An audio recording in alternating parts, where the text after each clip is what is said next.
본문의 말씀 시편 22편 1절에서 5절 말씀 중심에서 내 하나님이여 라는 제목으로 함께 본문의 말씀을 통해서 함께 은혜 나누기를 원합니다. 지난주에는 하나님이 주신 은사란 제목으로 우리 그 은사는 하나님께서 주셔서 우리는 받은 은사다 이렇게 살펴보았고, 또한 맡은 은사다, 목적 있게 하나님 우리에게 맡겨주셨다는 것을 우리가 살펴보았습니다. 뿐만 아니라 우리에게 주셔서 받았고 목적 있게 맡겨주셨어. 그렇으면 또 우리는 하나님께 분명히 돌려드려야 될 은사이다 라고 하는 것을 살펴보았습니다.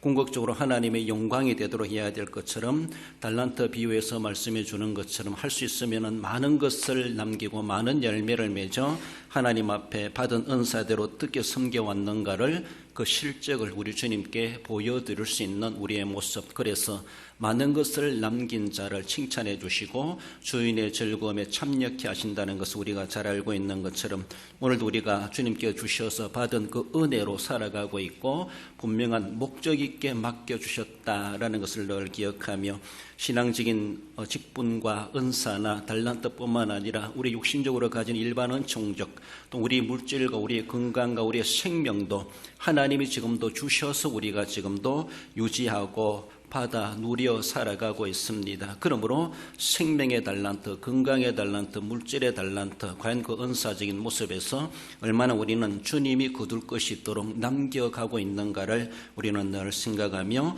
자기를 위하고 세상만을 위해 살아가는 삶이 아니라 결국 하나님 앞에 서게 되어져 있고, 하나님 앞에 서게 되면은 우리가 행한 대로 평가받게 된다는 것을 늘 의식하면서 주님이 보시기에 부끄럽지 않게 많은 것을 남기는 삶을 우리는 분명하게 살아갈 수 있어야 할 것입니다. 세상에 쌓아가는 것이 아니라 하늘에 쌓아가는 삶을, 세상에서 상받는 삶이 아니라 하늘에 상받을 것을 생각하며 세상에서는 도리어 상받기를 거부할 정도로 그런 자세 속에서 주님 앞에 많은 것을 남김의 삶을 우리가 살아가야 할 것입니다.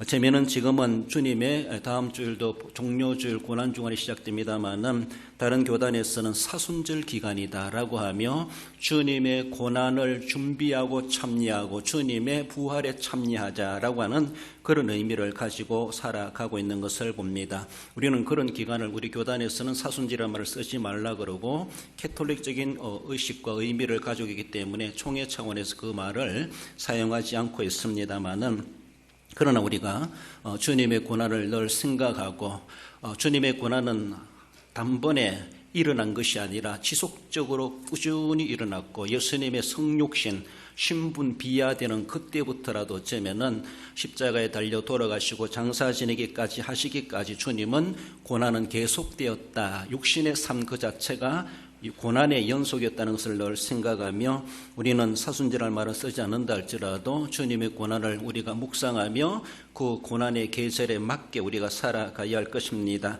고난에 참여하고 부활의 기쁨을 준비해가는 그런 삶이 오늘 이 시기적으로 계절적으로 우리가 해야 될 그런 시기임을 생각해 봅니다. 고난 없는 부활은 있을 수가 없다는 것을 늘 기억하며 주님의 고난에 참여해가는 그런 삶으로서 주님의 부활을 준비해가고 부활에 참여하게 부끄럽지 않는 우리 모습들이 되어야 할 것입니다. 본문은 다윗이 쓰는 글로 인해서 우리에게 소개해 주고 있는데, 내 하나님이여, 하나님 앞에 부르짖는 한 성도의 고통스러운 비명과도 같이 하나님을 아뢰고 하나님을 찾고 있는 그런 모습을 보여주고 있습니다. 고난에 참여하는 성도, 정말로 우리는 언제 하나님을 부르게 될 것인가? 여러분들은 살아가시면서 나의 하나님, 나의 하나님, 어쩌면 내 하나님이요 라고 이렇게 어쩌면 탄식하며 하나님을 그렇게 찾아 헤매는 사슴이 신음을 찾기를 갈급한 것처럼, 그렇게 하나님 어디 계십니까? 하나님 만나 주시옵소서. 하나님 내 소리를 들어 주시옵소서. 내 하나님이 어디 계시나이까? 이렇게 고통 속에 주님을 불러본 적이 언제입니까? 그 고통을 느끼는 삶이 우리에게는 또한 필요 없는, 그리고 어려운 삶이기도 하지만, 도리어 고통이 깊을수록 하나님을 부르짖는 진심 어린 부르짖음이 있을 수가 있다는 것을 우리는 늘 생각하며, 현실적인 삶에서 그만한 고통의 시대가 아니라 할지라도 주님의 고난을 생각하며 묵상하며 주님의 고난에 참여해가는 그런 모습 속에서 진정으로 내 영혼이 지금은 주님을 찾아야 되는 그런 시기가 아니겠는가라는 것을 되새겨보며 주님의 고난을 묵상하며 본문의 말씀을 통해서 함께 은혜 나누기를 원합니다. 내 하나님이란 저에 주시는 말씀 주시 먼저는 고통 중에 부르짖는 하나님을 부르짖는 소리임을 말씀합니다. 1절에 내 하나님이여 내 하나님이여 어찌 나를 버리셨나이까 어찌 나를 멀리하여 돕지 아니하시오며 내 신음소리를 듣지 아니하시나이까.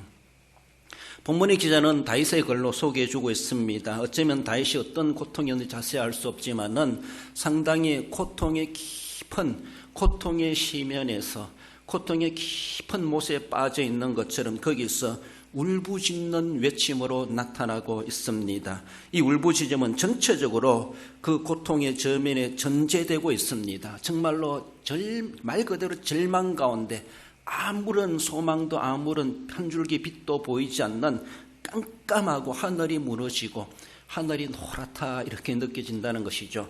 그런 아무것도 보이지 않는 그런 절망 가운데 빠져있는 시편 기자의 모습을 우리에게 연상케 해주고 그러면서도 그는 하나님을 향한 절대 믿음과 신뢰와 소망을 잃지 않고 있다고 하는 것도 거기에 내포해 주고 있습니다.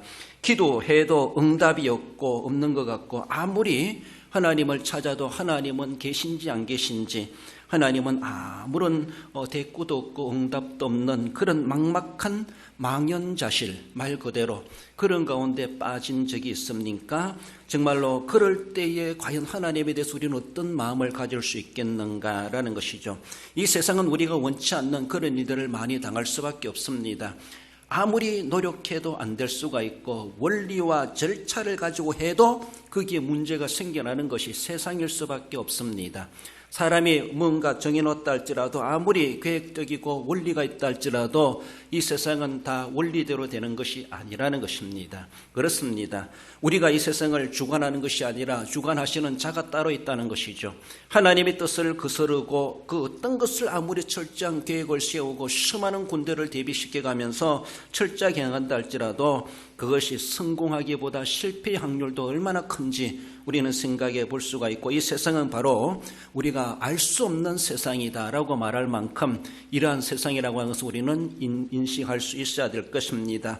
왜 그렇습니까? 이 세상은 하나님이 다스리시는 세상이지만 그러나 아직까지도 죄가 간영하고 하나님의 다스림을 받지 아니하고 하나님의 말씀과 계명에 통하지 않고 하나님의 뜻을 저버리고 자기 소견대로 살아가는 인간들에 의하여서 이 세상은 더욱더 하나님을 진노케 만들고 하나님이 방관하도록 하나님이 더 이상 관심 있게 다스리심의 손길을 내밀지 않도록 자기들끼리 잘 살아보겠다라고 하는 이러한 막대먹은 모습 속에서 하나님의 거룩한 손길이 더디어지게 되는 이러한 일들로 결국 우리는 아무리 노력하고 행한다 할지라도 수고한 만큼 거두지 못하고 실패하는 일들이 얼마나 많은지 모릅니다. 한마디로 이 세상은 죄가 간영한 세상으로 말미암아 모든 사람들이 죄 가운데 죄를 전제하고 살아가는 그런 모습에서 일어나는 일들은 성공적인 모습보다는 실패 확률이 크고 아무리 노력해도 그것이 어쩌면 숲으로 돌아가는 그런 일들이 일어나는 현실이라고 하는 것을 보여주고 있습니다.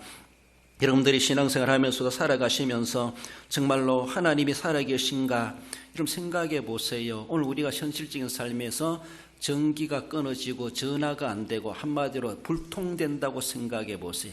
내 혼자 깊은 어느 곳에 어딘지도 알지도 못한 가운데 고립되고 있는데 아무리 전화해도 전화가 안 터지고 불빛도 보여줄 수 없는 깜깜한 산 속에서 그렇게 빠져 있는 것처럼 어느 누구에게 아무리 소리쳐도 들어줄 사람 아무도 없는 그런 깊은 곳에 빠져 있다고 생각해 보세요. 얼마나 답답하고 얼마나 안타깝겠는가.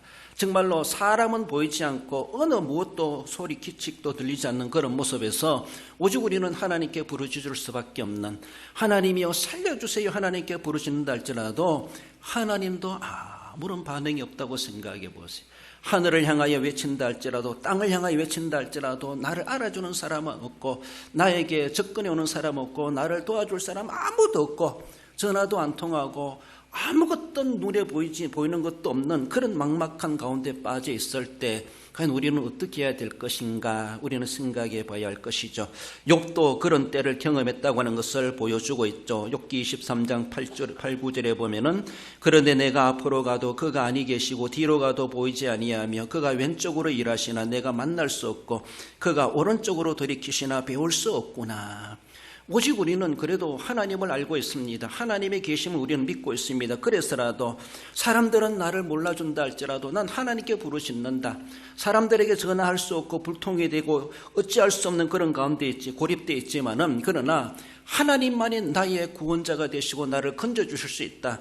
그래서 우리는 하나님 앞에 소망을 두고 하나님 앞에 부르짖습니다. 그래서 앞으로도 가보고 뒤로도 부르짖고 왼쪽으로도 치우쳐보고 오른쪽으로 기울어져보고 하나님이 어디 계신지 하나님을 만나려고 오직 하나님께만 유일한 소망을 두고 하나님 앞에 부르짖는데 하나님은 아무런 반응이 없어요. 이것이 오늘 본문에 처하고 있는 시편 기자의 상태, 그런 가운데 어떻게 해야 될 것인가. 나의 하나님 어찌하여 나를 버리셨나이까. 마지막 유일한 소망 되시는, 물론 유일한 소망 되시고 가장 큰 소망 되신 하나님이시죠. 옆에 일반적인 모습에 사람들이 있으면 119라도 사람이라도 이웃 사람이라도 약한 사람이라도 지푸라기라도 잡을 수 있는데 그런 것도 없어요. 그런 것도 희망이 없습니다. 그리고 하나님께도 부르짖어 봤는데 하나님 어찌하여 나를 버리셨나이까. 완전히 버림받은 것처럼, 완전히 영육으로 고립당하는 것처럼 이런 상태에 놓였다라는 것이죠. 여러분들이 지금까지 살아오시면서 정말 깜깜하다 막 이런 거 느껴보셨습니까? 목사가 이런 말하면 참 신뢰 같기도 하고 믿음 없는 소리지만은 저도 하나님 기도하면 하나님 살아계심을 좀 보여주시옵소서. 하나님이 전능하신 하나님이라고 하는데 그 전능하심을 내게도 좀 보여주시옵소서. 하나님은 부르짖으면 응답하시는 하나님이라고 말씀하시는데 응답의 하나님이심을 내게도 보여주시옵소서. 참 너무나 하찮은 기도죠. 너무나 믿음 없는 기도죠. 목사도 하나의 인간입니다. 지난 날들을 돌아보면서 하나님 살아계십니까? 하나님 진짜 전능하십니까? 하나님은 부르짖으면 응답하시는 하나님이십니까? 욥이 당한 그 고난 비교할 수 없지만 앞으로 가도 뒤로 가도 옆으로 가도 좌로 가도 우로 가도 하나님을 배울 수 없구나. 이런 막막한 가운데 빠져보기도 합니다. 고통 중에 부르짖는 그 소리 어떤 소리일까? 과연 주님이 당하시는 것, 다윗이 당하는 것, 욥이 당하는 것을 다 우리가 다 비교할 수 없고 그게 견줄 수 없지만은 그러나 우리가 이런 일을 당할 수 있는 것이 현실이고 세상 가운데 살아가고 있습니다. 그런 고난 가운데 우리가 찾아야 될 그 대상은 오직 내 하나님이요, 남의 하나님이 아니라 나의 하나님이요, 내 하나님이요, 내 하나님이 어디 계십니까? 내 하나님 우리는 찾아야 되죠. 하나님이 어딘가에 계실 텐데, 하나님은 지금 나를 다 듣고 계실 텐데, 보고 계실 텐데, 하나님은 보았는지 들었는지 아시는지 아무런 반응이 없어. 하나님은 침묵 가운데 놓였을 때 땅에 있는 우리들은 더욱더 약해질 수밖에 없고 절망 가운데, 실망 가운데 빠질 수밖에 없는 우리들입니다. 그렇습니다. 그럼에도 불구하고 우리는 불러야 될 대상은 하나님이요, 나의 하나님이요, 오직 우리가 바라보고 부르짖어야 될 그 대상은 내 하나님뿐이시다라는 것이죠. 고통 중에 부르짖어야 될 그 이름이 하나님이라는 것이죠. 어떤 고통을 당한다 할지라도 이 세상에 죄로 말미암아 제대로 내가 계획된 대로 되지 않고 내가 하는 대로 되지 않고 내가 수고하고 땀 흘리는 대로 되지 않고 도리어 손해보고 억울함을 당하고 사람들에게 쫓김을 당하는 그런 일들을 당한다 할지라도 나는 아무것도 잘못한 거 없는데 억울한 애매한 고난을 당하고 이런 죽을 판에 놓여지는 극단적인 상황에 놓였다 할지라도 우리가 불려야 될 대상은 오직 하나님밖에 없으시다는 것. 그 고통을 느꼈을 때 우리는 예수님이 그렇게 십자가상에서 외면당하시면서 그 외로움과 고독함을 느끼셨겠지. 저건 아마 우리가 그렇게라도 생각하며 묵상하며 위로받을 수 있지 않겠는가라는 것입니다. 사람이 당하는 최고의 고통은 하나님을 만나지 못하고 응답받지 못하는 것이 사람 중에서도 성도의 가장 큰 고통은 그것입니다. 아무리 불러도 내 하나님은 응답이 없어요. 아무리 무언가 하나님을 위해서 한다고 하는데도 하나님은 받으셨는지, 보셨는지, 아시는지, 느끼셨는지 아무런 반응이 내게 오지 않고 느낌이 없고 내게 응답이 없을 때 이것만큼 영적으로 고립당하는 우리의 신앙에 무엇이 있겠는가? 첩첩상중에 전화도 안 통하고 불빛 하나 보이지 않고 인기척도 없는 깊은 지리산 골짜기에 내가 빠져있는 것보다가도 멀쩡한 넓은 세상 평야 가운데서 하나님께 부르시줘도 하나님이 아무런 반응이 없다라면은 우리는 군중 속에 고독함을 느낄 수밖에 없고 넓은 들판에서 우리는 고립된 것처럼 사거리에서 외로움을 느낄 수밖에 없는, 하나님이 아무런 반응이 없을 때 우리 성도들은 그것이 가장 큰 부담스럽고 가장 큰 고통이 아닐 수가 없습니다. 기도해도 응답이 안 되는 것 같고 불러도 하나님이 대답하지 않는 것 같은 이것은 그 어떤 산 속에 처박혀 있는 것보다도 더 위험스럽고 두렵고 공포스러움이 아닐 수가 없다는 것이죠. 이런 고통들 우리 예수님께서도 이 세상에 오셔서 우리를 위해 십자가 지시면서 주님이 왜 그리 십자가 지시하면 됩니까? 아무런 죄 없이 십자가 달려주시고 죽으신 것은 바로 우리를 위해서, 인류의 죄를 위해서, 나의 죄를 위해서 죄점을 주셨기 때문에 그 고통을 당하셔야만 했습니다. 그럼에도 불구하고 어느 누구도 알아주지 못하고 정의와 진리를 위해서 복음 사역하시고 수많은 병자들을 고치고 복음 사역하신 주님께서 농간에 의하여서 십자가에 억울하게 쳐 죽임을 당하시는 그런 가운데 놓여 있습니다. 그때는 어느 누가 알아주지 못한다 할지라도 하나님이라도 알아드려야지, 하나님이라도 알아주셔야지, 그래도 위로가 되지 않습니까? 그래도 죽어가면서라도 그래도 소망이 있지 않습니까? 그러하지만 하나님도 고개를 돌리셨다, 그렇게 말씀하기도 합니다. 마태복음 27장 46절에 보면은 제90점에 예수께서 크게 소리질러 이르시되 엘리 엘리 라마 사박다니 하시니 이는 곧 나의 하나님 어찌하여 나를 버리셨나이까 하는 뜻이라. 오늘 본문에 다윗이 하나님 앞에 그렇게 부르시셨던 그 상황들이 결국 그리스도께서 이 땅에 오셔서 우리를 위해서 고립당하시고 외면당하시는 그 고통을 어쩌면 예표적으로 보여주는 사실이었다는 것을 보여주고, 다윗이 그렇게 고난당했던 것처럼 예수님도 십자가상에서 엘리 엘리 라마 사박다니, 하나님 앞에 완전히 외면당하시고 버림당하시고 하나님이 더 이상 아무런 대답도 하지 않으시는 그런 고통 속에 십자가에 피말라 죽어가시는 주님의 그 모습을 우리에게 보여주고 있습니다. 그렇습니다. 인류의 죄를 담당하신 그리스도께서 하나님과 완전히 단절될 수밖에 없었죠. 여러분들, 죄는 하나님과 가로막는 담이 됩니다. 하나님과 소통하지 못하게 합니다. 하나님과 더 이상 하나님께로부터 주어지는 은혜의 은총을 못 받게 차단시켜 놓는 것이 죄입니다.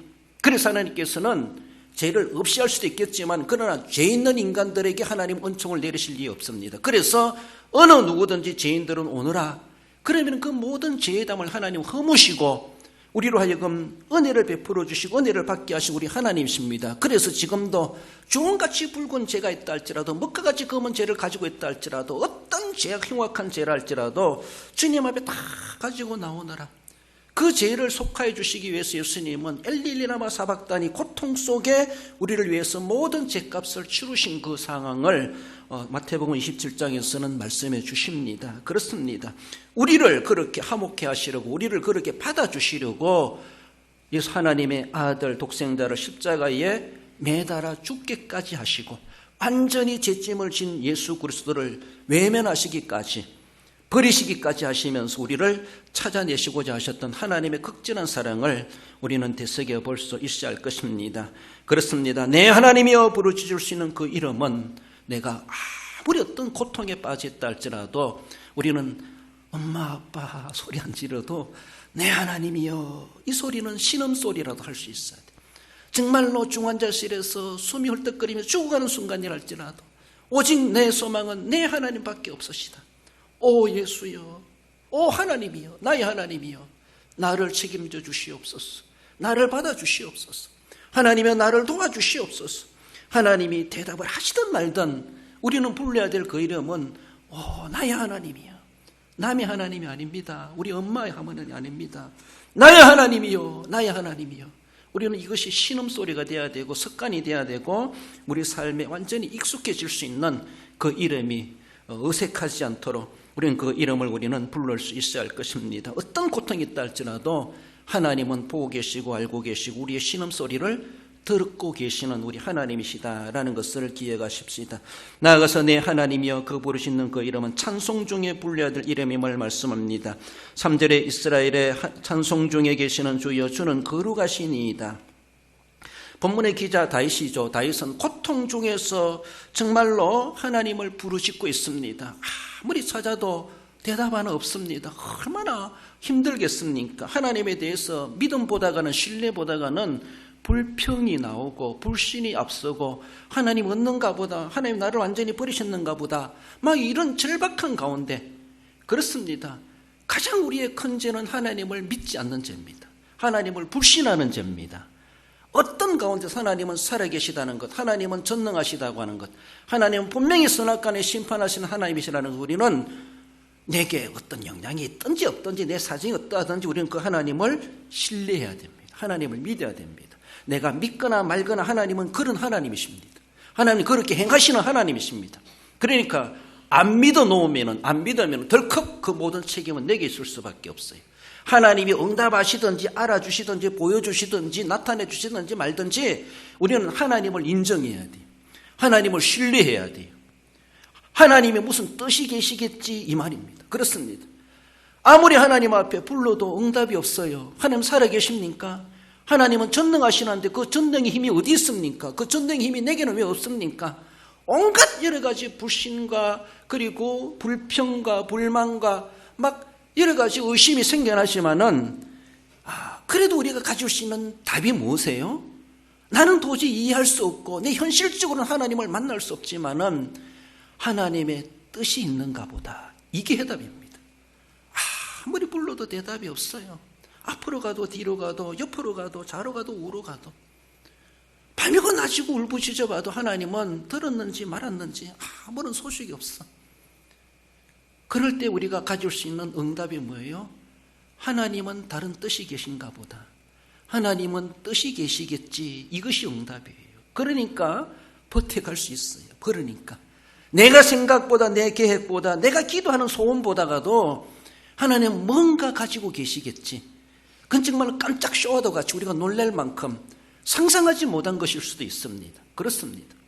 하나님 어떻게 그것을 풀어내실지, 어떻게 밝혀주실지, 어떻게 나타내실지 하나님은 전능하시기 때문에 우리의 머리의 상상 이상일 수 있습니다. 우리의 상식 이상일 수가 있어요. 초자연적일 수도 있어요.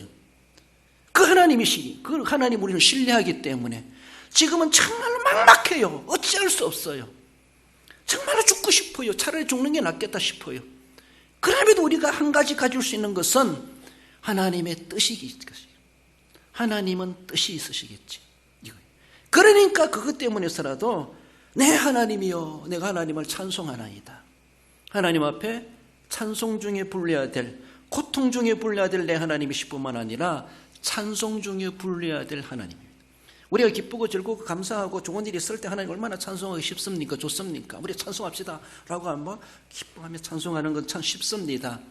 그러나 고통 중에 슬픔 중에 아무것도 세상에 눈에 보이지 않고 하늘이 노란 그런 가운데서도 내가 하나님을 찬송할 만한 이유가 있다고 하는 것이죠. 그래도 내 하나님은 찬송받으시기에 합당하신 하나님이십니다. 하나님이 나를 징계하시고 예루살렘을 멸망시키고 바벨론에 포로로 끌려가게 하신다 할지라도 여전히 그 하나님은 이스라엘의 하나님이고 나의 하나님이고 그 하나님 여전히 찬송받으시기 합당하신 하나님입니다. 내 입장, 조건, 형편, 사정 때문에 하나님은 찬송받을 수 있고 찬송받으시기 합당한 하나님이고 내가 이렇기 때문에 하나님은 찬송과 아무 상관없는 하나님이다. 그런 하나님이 아니라는 거예요. 우리 입장과 형편과 사정과 상관없이 하나님은 존재 자체가 찬송받으시기 합당하신 하나님입니다. 우리 인간 존재도 마찬가지. 내가 죽었으면 몰라도 내가 지금 헐떡거리면서라도 신음소리 하면서라도 살아있다라는 그 존재 자체는 내가 하나님을 찬송하기 위해서 헐떡거리고 있다 이 생각이어야 돼. 내가 지금 그래도 산소호흡기를 끼고라도 호흡하고 있다. 그 호흡은 무엇 때문에 하고 있습니까? 하나님을 찬송하기 위해서 하나님이 그렇게라도 호흡하도록 해주셨다고 생각해야 돼. 이것이 우리의 존재의 목적입니다. 이사야 43장 21절에 보면은 이 백성은 내가 나를 위하여 지었나니 나를 찬송하게 하리 함이라. 창조의 목적이에요. 존재의 목적입니다. 온 세상 자연 만물뿐만 아니라 하나님 형상으로 지음받은 모든 사람들이 하나님을 찬송하도록 하나님은 지으셨다라고 넓은 의미로 해석할 수 있습니다. 좀 더 좁혀서 이야기한다면 예수 그리스도로 말미암아 구속해 놓은 그의 백성, 선민, 이스라엘 백성, 저와 여러분들, 예수님을 나의 구주, 나의 하나님으로 고백하여 믿는 우리들을 가리켜서 이 백성이다 이렇게 말합니다. 더욱이 세상 사람들 만민도 그러하지만은 좁혀서 이야기해 볼 때 주님의 값진 보혈로 구속해 놓은 그 백성들, 그들은 더욱더 하나님을 찬송하는데 1순위가 돼야 되고 선봉장이 돼야 되고 어떤 형편 조건 사정 따질 것 없이 구속함을 받은 그 한 가지만 생각해도 지금 내가 죽을 판에 놓였다 할지라도 그래도 나는 죽어도 천국 가니까 하나님의 은혜로 그것만 생각해도 우리는 하나님을 찬송하기에 합당한 이유가 충분하다는 겁니다. 내 세상에 있는 내 10가지 100가지가 안 된다 할지라도 하나님의 무응답이라 할지라도 하나님 앞에 찬송할 한 가지 이유는 이거 수만 가지보다 더 큽니다. 우리는 그렇게 생각해야 돼. 내가 지금 존재하고 있는 그 자체가 하나님의 찬송이 1순위입니다. 내 문제 해결이 1순위 아니에요. 내 기도 응답이 1순위가 아니에요. 내 자식들이 잘 되는 것이 1순위가 아니에요. 난 그것을 위해서 전전긍긍하며 기도하며 막 그렇게 한다고 애달하지만은 우리는 하나님의 찬송을 위해서 얼마나 1순위를 가지고 있는가. 어쩌면 앞뒤가 뒤바뀐 것처럼 우리는 그 나라와 그 일을 구하지 못하고 땅의 것만 추구하면서 그거 안 된다고 하나님 찬송 안 하고 싶다 뭐 이런 식으로 자기 기분 따라 감정 따라 형편 따라 사정 따라 환경 따라 하나님 뭐 이렇게 저렇게 막 해. 이게 대먹지 못한 모습이죠. 그러니까 오늘 본문의 다윗도 그렇게 고통 속에 있으면서도 이스라엘의 찬송 중에 계신 주여 주는 거룩하시니이다. 하나님의 거룩하심은 전혀 손상이 없어요. 내게는 문제가 많다 할지라도 나는 절박한 가운데 놓였다 할지라도 하나님 여전히 영광 중에 계신 하나님, 여전히 피조물을 통해서 영광 받으시고 찬송 받으시기 합당한 우리 하나님이십니다. 나를 구속하신 그 은혜 한 가지만 생각해도 모든 것이 수백 가지 수만 가지 내 기도 제목이 응답되지 않아도 하나님을 찬송할 만한 이유가 있다는 것이죠. 뭔가 잘 되기 때문에 찬송할 이유가 있는 것이 아니라는 것이죠. 소일의 문답 제1문 사람의 제일 되는 목적이 무엇이뇨 묻죠. 사람의 제일 되는 목적은 하나님을 영화롭게 하고 하나님으로 말미암아 영원토록 즐거워하는 것이니라 이렇게 말하고 있습니다. 사람의 제일 되는 목적, 내가 사람입니까? 하나님 형상으로 지음받았습니까? 더 나아가서는 예수님의 피로 구속함을 받은 성도가 되었습니까? 그럼 사람도 그러한데 구속함을 받은 성도의 제일 순위는 그 무엇보다가도 1순위죠. 하나님께 영광. 내 오늘의 처해진 상황 가지고 하나님을 원망해도 되는 것이 아니고 불신해도 되는 것이 아니라 그러함에도 불구하고 하나님께 영광 돌려라. 하나님께 찬송해라. 이것이 우리의 1순위가 되어야 된다고 하는 것을 말씀합니다. 그래서 내 하나님이여 막 고통 중에 부르짖을 수밖에 없는 이름이지만은 그런 우리가 늘 찬송 중에 그 이름이 영화롭게 하나님의 이름이 영화롭게 드러나도록 우리는 우르르 올려드려야 되고 그 이름을 성호를 찬송해야 될 이유가 있다라고 하는 것을 분명히 말씀하고 있습니다. 그렇습니다. 하나님의 영광이나 찬송은 인간의 당면한 상황에 좌우되지 않습니다. 내 사정이 어떠하다 할지라도 여전히 나의 하나님은 우리 하나님은 찬송받으시기 합당하신 나의 하나님이요 그것은 찬송의 가사가 되어야 된다는 것을 말씀하십니다. 나가서 마지막으로 내 하나님이여 부르짖는 그 이름은 소망 중에 불러야 될 이름임을 말씀합니다. 5절에 우리 조상들 그들을 건지셨나이다. 그들이 주께 부르짖어 구원을 얻고 주께 의뢰하여 수치를 당하지 아니하였나이다. 앞선 우리 조상들을 다윗은 그것을 역사 속에 회상해 봅니다. 우리 조상들도 많은 고통을 당했고 강야 40년의 삶을 살아왔고 여러 가지 속된 말로 산전수전 겪어가면서 그들이 섬겨왔고 왔습니다. 불평하고 불만하여 하나님 앞에 징계도 당하게 됐습니다. 하나님 앞에 진노를 당하게 됐습니다. 그럼에도 불구하고 하나님은 그들이 부르짖을 때에 하나님 우리 조상들을 그들을 건져주셨습니다.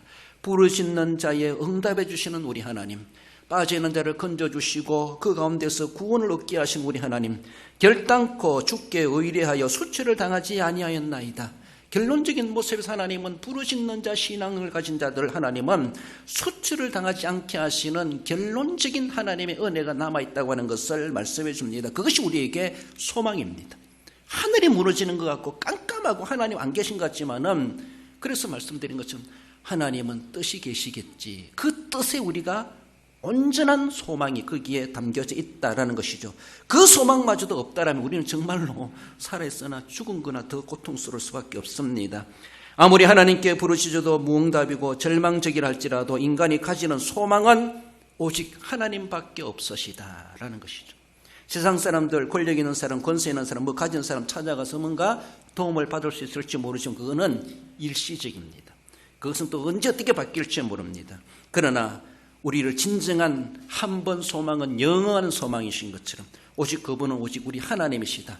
응답이 더딘 것이 아니라 하나님의 뜻이 계시고 하나님의 때가 계시다고 하는 것을 우리는 생각해 볼 때 하나님은 분명하신 하나님, 명료하신 하나님, 정확하신 하나님, 틀림이 없으신 하나님, 오차가 없으신 하나님, 오타도 없으신 우리 하나님, 무오하신 하나님, 전능하신 하나님이신 우리가 믿는다면은 우리는 너무나 흠이 많기 때문에 우리의 흠 많은 것으로 하나님께 다 이해할 수 없고 하나님을 다 이해할 수 없고 알아갈 수 없지만, 그래서 하나님 뜻이 계시겠지, 하나님의 뜻이 계시겠지, 그 소망을 우리는 갖게 됩니다. 시편 39편 7절에서도 주여 이제 내가 무엇을 바라리요 나의 소망은 주께 있나이다.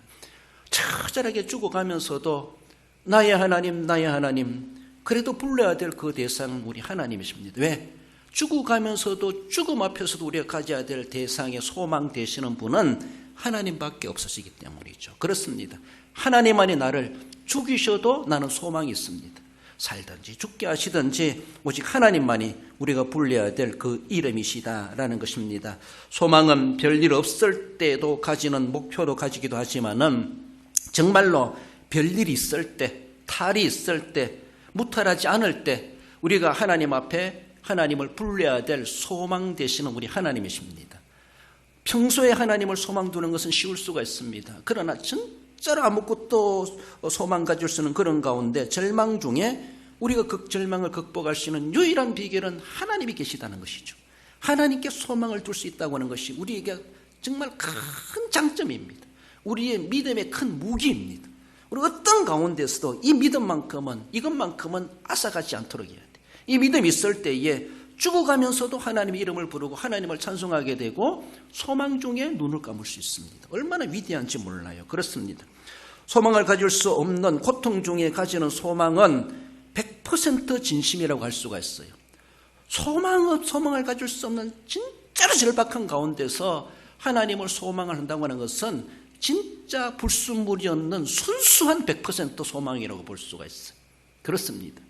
그러므로 그런 일 안 당하면 좋겠지만 당한다 할지라도 우리가 부르짖어야 될 소망 되시는 분은 오직 하나님뿐이시다라는 것을 기억하십시다. 찬송가 95장에 보면은 나의 기쁨 나의 소망 되시며 나의 생명이 되신 주 반납 불러서 찬송을 드려도 늘 아신 마음뿐일세. 반낮으로 하나님의 이름을 불러봐도 아쉬운 마음뿐이에요. 부족할 수밖에 없고 만족하지 못할 만큼 우리는 그만큼 부족할 수밖에 없다는 것이죠.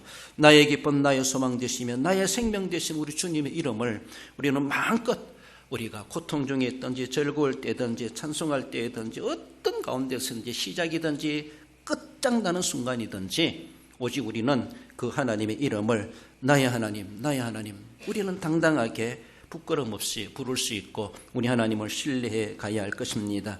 고통의 시민에서 부르짖는 다윗을 하나님께서는 이스라엘의 왕으로 삼아 주셨습니다.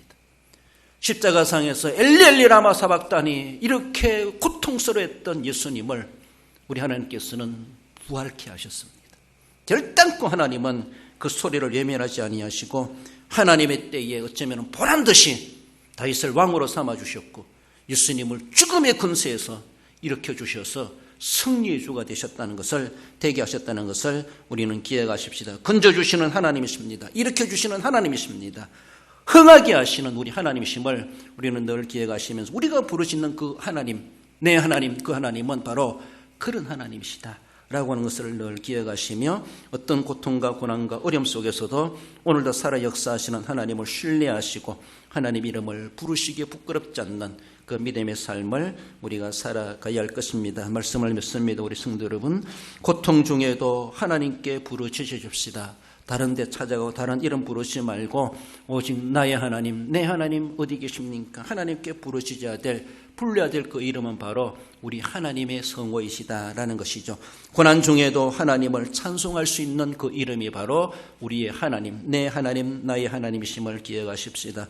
고난 중에도 하나님을 우리는 소망해야 됩니다. 절망 가운데 빠졌다 할지라도 우리의 진정한 소망이 되시는 분은 나의 하나님, 그래도 내게는 하나님이 계시다. 이것이 우리가 끝나는 그 순간에도 고백할 수 있는 우리의 고백의 신앙의 고백이 되어야 될 것입니다. 언제나 하나님의 영광을 목적하는 우리의 삶이 되어야 돼. 사정과 조건과 형편과 환경이 어떠하다 할지라도 그것을 초월해 가지고 하나님의 영광을 목적하며 살아가심으로 그 하나님의 이름을 부르기 합당한 그 삶의 영광을 누려가시고 승리 생활해 가시는 우리 모든 성도 여러분들 되시기를 주님의 이름으로 축원드립니다.